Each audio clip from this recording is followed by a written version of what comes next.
Hey, this is Pastor Dave, and this is your Monday Mojo on Veterans Day 2024. Hope you had a great weekend.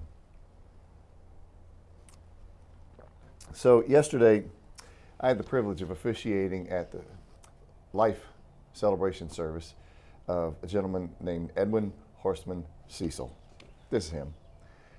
And we know him as Ted, and we know him as Ted, the man who lived to be 102 years old. Not only did he live to be 102 years old, just like his Toastmaster friend said, he lived to be 102 every single day, all the way up to the very end. I learned things about him yesterday that I did not know.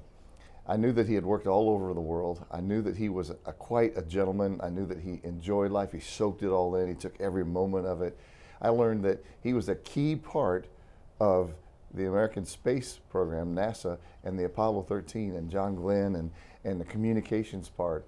And I learned that he did all of that without a college degree. And I'm not sure whether he even had a high school degree, because they said degrees. He said, I just learned as I needed to do so. But he was a key, important part in making that happen. I learned that he loved his wife to the very end with a deep and passionate love, his beloved. And he was kind, and he was gentle, and he was 102 years old, and he had a friendship with a 3-year-old, and he had Toastmaster friends, and there were young people at his service, there were young families, there were people all along the way, because he was such a grand human being. And I was sitting there thinking to myself as I was listening to everything that everybody was saying, he's the kind of person that people might say something like this. They don't make him like that anymore. And I said yesterday at his service that I think if he would have heard us said that, he would have sat up and said, no, no, no. They do.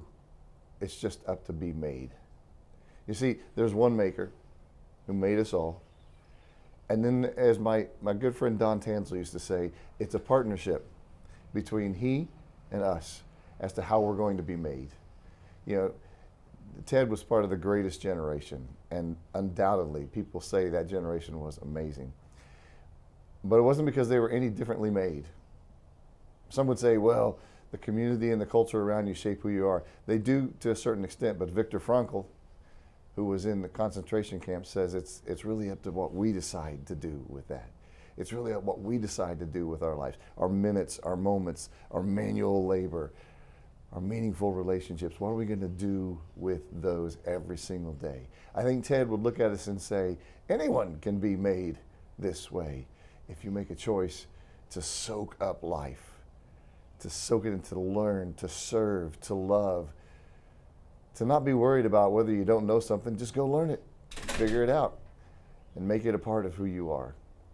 Anyway, I never had that conversation with Ted, but I'm pretty certain that's probably what he would have said to us.